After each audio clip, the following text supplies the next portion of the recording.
We're looking for 3-digit numbers, so there are 3 events here. We're going to multiply. If repetition is allowed, there are 5 different numbers I can choose from there, and I can do that 3 times. And so I think that's 125.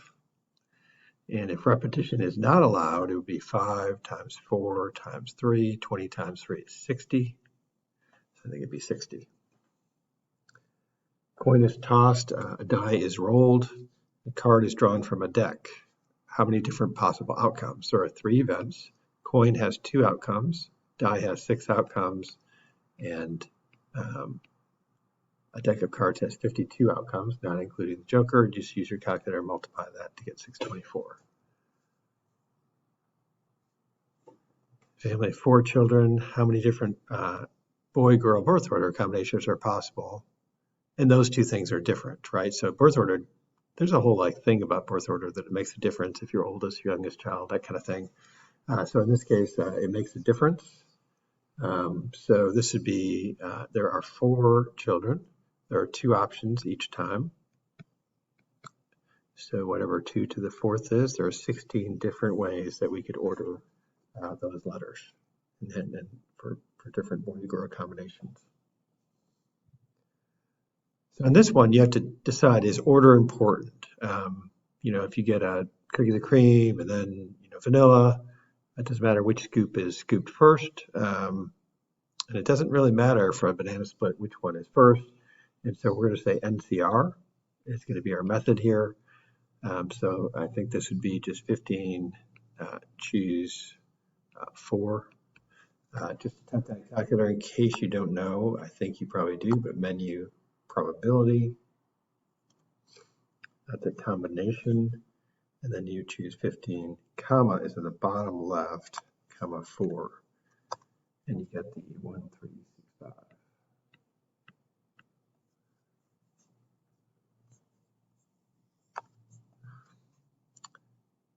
3 letters of security code. What is the max number of codes you can generate? And they're letters this time, not digits, right? So this is going to be 26 times 26 times 26. It doesn't say anything about repeats. Get your calculator out and multiply those to get that answer.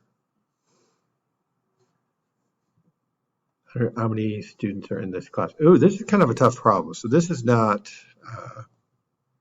easy, but if you think about it, so it's just how many students can stand in a row. So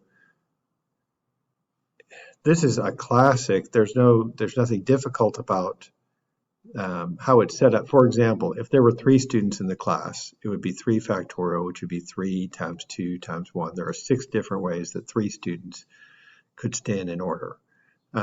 So if you get that idea, this question is really this. N factorial is going to equal 120. It's definitely bigger than 3 because there's only 6 there. You could almost do 4 in your head. 4 factorial would be 4 times that is 24. 5 factorial would be 5 times that. That's 120, I think. But you could just, again, kind of type it in your calculator and be like, okay, let's just try a few. We don't really know a way algebraically to solve for that. But if you can get to this step, you could probably just test a few numbers and figure out that the answer is 5. So it's 5 students are in this class. Well, it's a pretty small class. And this doesn't mean it's going to be used on every problem. This could be used in one of these problems. Maybe just a basic one like that could also be used. So let's just look at some of these. So 35 students tried out for the volleyball team, made cuts, chose 15. So it doesn't really matter what order you were selected in, like you're first person list or last, you still make the team. So I don't think order is important. So I'm leaning towards NCR here. And so this would be 35. Choose 15 of those, and then you just type that in your calculator to get 3. Wow, there's a lot. When you type that in your calculator, you get a huge number, 3 billion different combinations of choosing 15 people out of 35. So you want to look for things like repeats. I see that there's an M repeated, there's an A repeated, there's a T repeated, And is that it? So no H-E-I-C-S. Okay. So we got 3 letters repeated. So this is a case of a distinguishable permutation. 1, 2, 3, 4, 5, 6, 7, 8, 9, 10. So there are 11 letters. So in the numerator would be n factorial. There are 2 m's. There are 2 a's. There are 2 t's.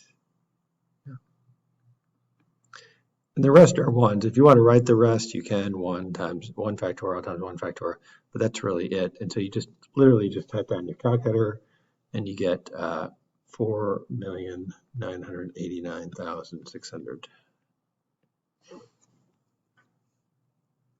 You arrange a row. This is another distinguishable permutation. So you count up, there's 5 and 2 and 7. So that's a total of 14 balls. So in the numerator is n factorial. But there are 5 red, so 5 factorial, 2 white, so 2 factorial, and 7 of the blue, so 7 factorial. Type that in your calculator is 72,072. So this one's kind of a tough one for students if you've never seen Morse code. Let me just show you something for a second. So if you look over here, just like A is dot dash, B is dash dot dot dot, C is dash dot dash dot. Some of these are 1 character letters, like E is a 1 character letter, it's just a dot. A is a 2 character letter, it has a dot dash. I is a 2 character letter, it has a dot dot. M is a dash dash, it's a 2 character letter. Some of these are 3 character letters, like O is a dash dash dash. Some are 4 character letters. I think that's the max there. There's no more than 4 character letters. But that's the idea of this, that you can do the whole alphabet with dots and dashes in groups. So you go dot dot, dot dot means I, dot dash, that means A, etc. So you've got this whole letter. So a sequence of dots and dashes with repetitions. How many letters can be used in Morse code if 3 or fewer symbols are used? So let's go with 1 symbol. So how many different letters? I don't care what the letters are. I don't need to look at that chart. There are 2 options. There's a dot or there's a dash. So there are 2 options for that so far, right? 2 character letters or 2 symbol letters. Like I think the A was a 2 symbol letter. So dot dash, dot dot, dash dot, dash dash. There are 4 possible combinations there. 3 symbol ones. So that could be dot dot dot, dot dot dash, dot dash dot, dot dash dash. I think I've got all the ones that start with dot there. So now let's go dash, dash, dash, dash, dash, dot, dash, dot, dash, dash, dot, dot. I think I've got all those. So I think I have a total of 8. We actually could have gotten this easier. I just wrote them all out for you. So it looks like there's a total of 6 plus 8 is 14 is my answer there, I believe. You could have just done 1 symbol letters. There's 1, so there's just 2. 2, you do 2 times 2 is 4. And if you have 3 positions, there's 2 options for each one. 2 times 2 times 2 is 8. You didn't have to write it out like this, but that's the idea. To do a full alphabet, you need 4 characters, right? We just saw that with the actual code, but 14 characters could be covered by 3 symbols. YOLO Yogurt Shop has 25 different toppings. If you want to get 5 different toppings, how many ways can you do this? So does order matter? No, it doesn't matter if you put hot fudge and then chocolate chips or whatever. So NCR is our method. So it'll be 25, choose 5. And when you type that in your calculator, I think it ends up being 53,130. Anagram, we talked about that. Yeah, so like here are different like anagrams. They don't have to actually spell words, it's just like using the letters. Oh, anagram. Okay, anagram is where you take the letters and just mix them up, right? Is that what it is? Okay. So how many, but it doesn't have, like, I don't think Tenelger is a word, so, but it has all those same letters. So Triangle. Are there any repeats there? So I don't think there are any repeats. So this is a pretty straightforward problem, right? So there are Triangle. So it looks like there's like 8 different decisions. So once I have 8 different decisions for the first letter, and then 7, and then 6, and then 5. Once I choose each letter, the number of choices goes down. So the answer would just be 8 factorial, which I think is 40,320. So those formulas may be used here if you need them. Remember, it consists of tossing a coin, rolling a die. Okay, list every element in the sample space. So you toss a coin, so I might get like a heads. Then I roll a die, I might get a 1. So heads 2, heads 3, heads 4, heads 5, heads 6. Those are all the options with heads. Now let's go with tails. Tails 1, tails 2, tails 3, tails 4, tails 5, tails 6. So it looks like there's 12 different options. But the sample space is the list of all of them. So you actually have to list them out. I just, it helps to kind of like see that there are 12 because we'll use that here. Find the probability of getting heads and an even number. So I want to get heads and even. There's like 1 there, there's 1 there, 1's there. So there'll be 3 out of 12, which would be 1/4. Of getting heads and a number greater than 4. So that would be these two. So 2 out of 12, which is 1 out of 6. That's red card or a 10. So we could use that formula. We could actually go, okay, probably getting red card is 26 out of 52. Plus the probability of getting a 10, there are 4 of those. So 4 out of 52, it's a 4 out of 52. Minus the overlap. Are there any cards that are both red and 10s? There are 2, the 10 of hearts and the 10 of diamonds. So that'd be 2 out of 52 because I double counted those 2 cards. So 26 plus 2 is 28. So 28 out of 52 would be the answer. Of course, you might be able to simplify that. I think that's 7/13. You could also draw. It might be easier to draw and say, okay, this is the red cards. This is the 10s. There are 2 cards that are both. There are 2 cards that are not red. They're black 10s. And there are 24 cards that are red but not 10s. If you add those up, 24 plus 2 is 28. And you get the same answer doing it that way. So I want to get all kings. There are only 4 cards drawn. Order doesn't really matter, so I'm going to use NCR here. And so in the denominator is going to be 52, choose 4. Those are all the possible ways I could do it. For the numerator, I only want kings. There's only 4 kings. I want all 4 of them. And so you just type this in your calculator. It ends up being 1 over, I think when you type in 52, choose 4, you get 270,725.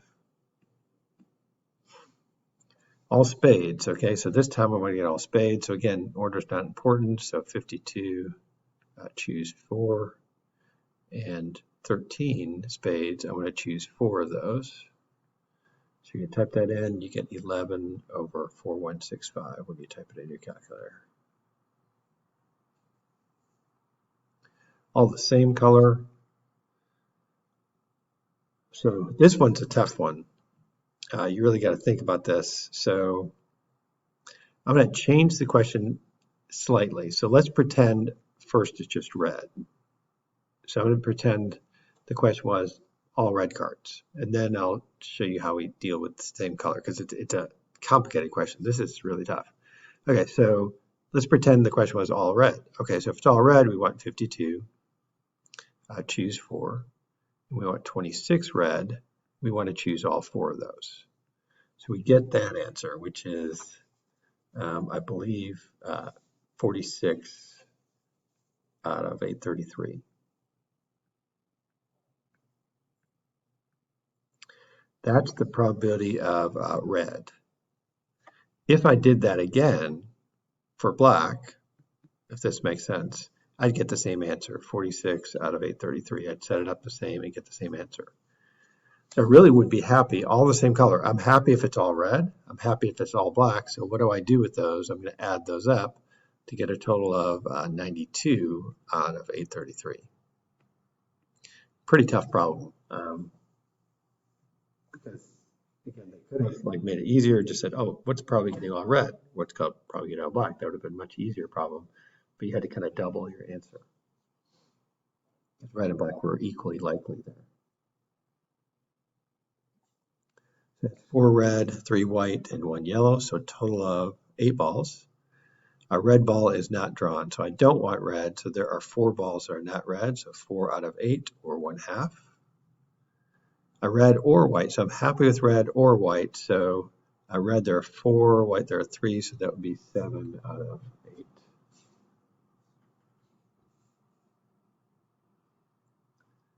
Okay, binomial theorem, it's good. So 80% chance of success, shoot 7 arrows, what is the probability of each event? So he never hits the target. So P is I don't want to hit the target, so that's 0.2. Q would actually be hitting the target, which is 0.8. N is shoots 7 arrows, so N is 7. And R is how many he wants. He wants to never hit the target, so he wants 0 successes. Okay, so now at this point, you just kind of plug it into your calculator at that point. So this is going to be, so this would be, let's see, NCR. So this would be 7, choose 0, times P, which is 0.2, to the R, which is 0, times 0.8 to the 7th. So you get your calculator out. You go NCR 7,0. Curious what that is. Oh, that's just 1. This is just 1, right? Anything's a 0. So we end up just having to do 0.8 to the 7th. 0.8 to the power of 7. So the answer should be 0.2097. He hits the target each time. So this time we want to hit the target. So this would be P equals 0.8, trying to hit the target. Q is 0.2, that's not hitting. N is 7, and he wants to do this every single time, so R is 7. So then you would type it in your calculator, you would say 7, choose 7, times 0.8 to the 7th, times 0.2 to the 0. NCR 7, 7, by the way, that's 1. 2 to the 0, that's the 0 power there, that's 1. So this ends up just being 0.8 to the 7th. So 0.8 to the power of 7. He never hits the target. Hits the target, so this would be 0.2097. It's the same question, kind of. Same probability of never hitting the target as hitting the target every single time. It's interesting. Okay, so hits the target more than once. So this is a great idea of the complement. So the probability of, let's say when R is greater than 1, is going to be equal to 1 minus the probability of R less than or equal to 1. So I've got 2 to plug in there. So this is going to be, we've got to plug in an R value of 1 and 0 there. So 1 minus, this is going to be NCR, so 7, choose 1, times you hitting the target, so 0.8 to the first, times 0.2 to the sixth, times NCR again, so 7, choose 0, times 0.8 to the 0.8 to the 0, times 0.2 to the 7th. You type that all in your calculator, so it's 1 minus all that multiplied together, basically. So the R value of 1 and the R value of 0 there. And you'll get an answer. I think it's, not sure what the answer is. I don't have it written down.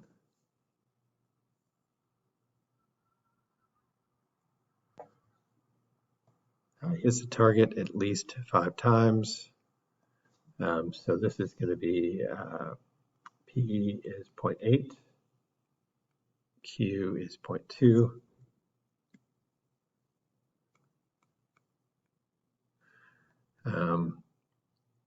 N is 7, and R is 5, 6, and 7. So I've got to do this thing 3 times and add all of these, right? So that's the idea of this. I've got to, plug that in 3 times to the formula. So it'd be NCR, which is 7, choose 5,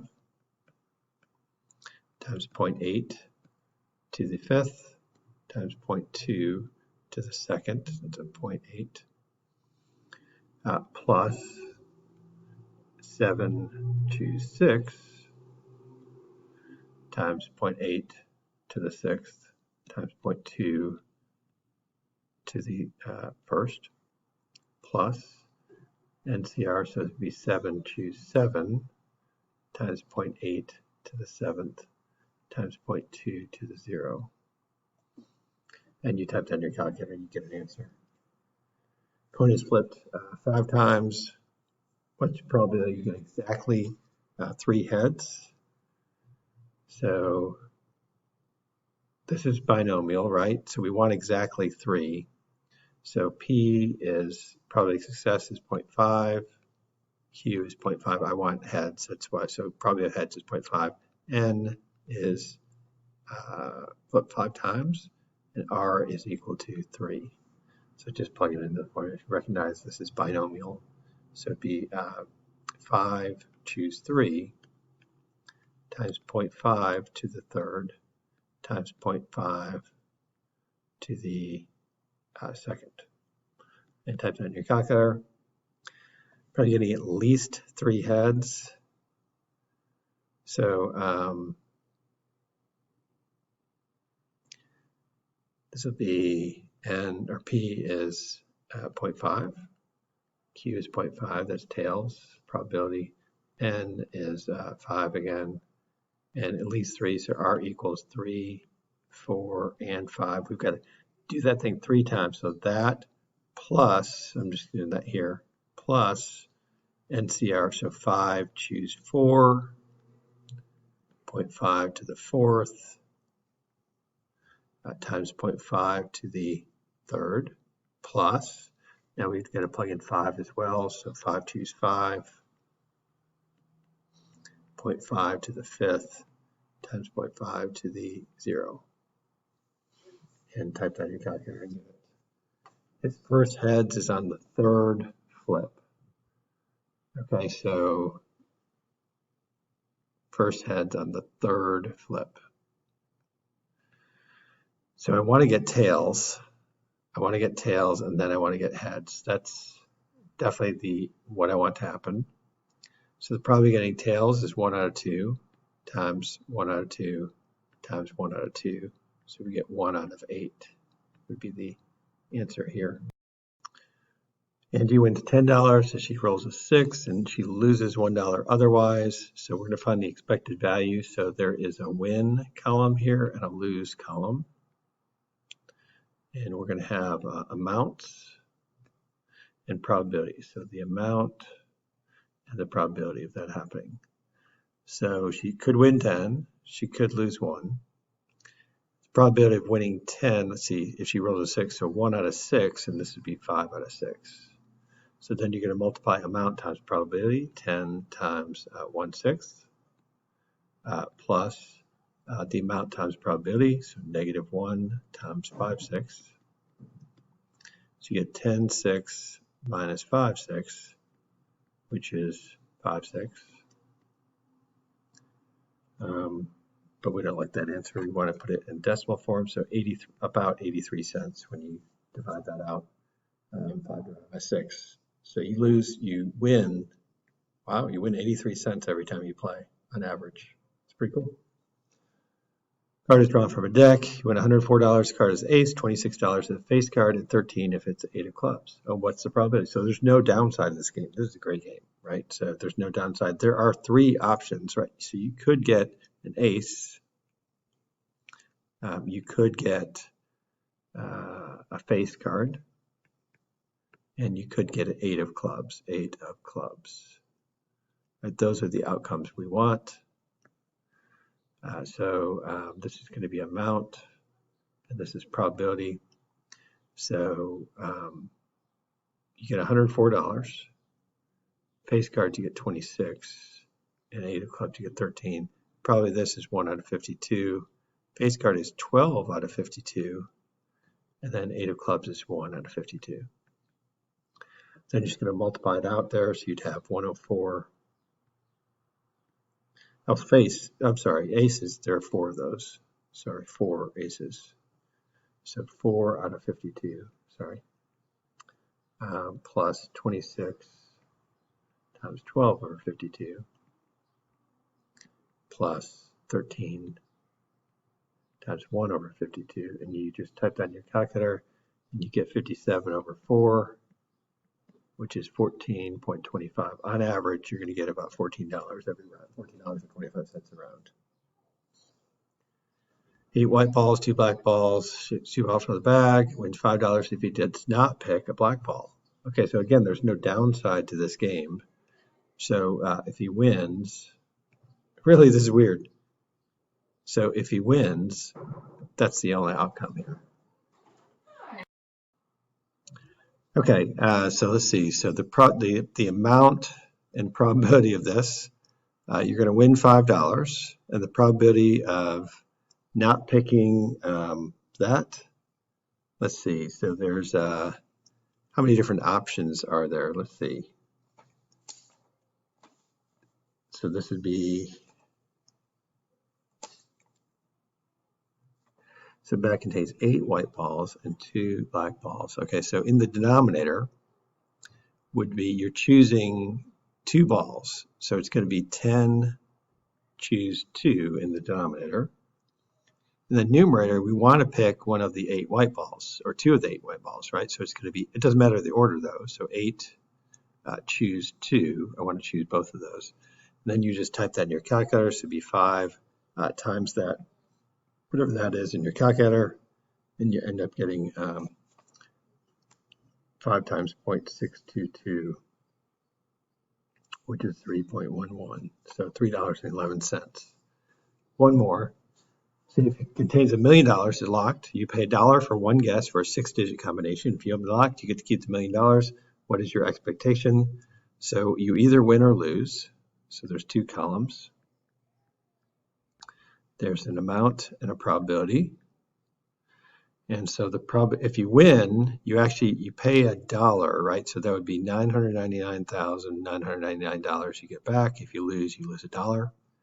The probability of winning is 1 over, let's see, 10, 1, 2, 3, 4, 5, 6. So it'd be 10 times 10 times 10 times 10 times 10 times 10, that many different options. So 10 to the 6th power. And this would be, which by the way is 1 million. So this would be 999,999 other ways of getting, so over 10 to the 6th or over 1 million. And then you multiply this times this, plus this times this. And actually the expected value is 0 when you do that. And you add those 2 things. So I'm running out of time here, so I just shortcut that one. The answer is 0.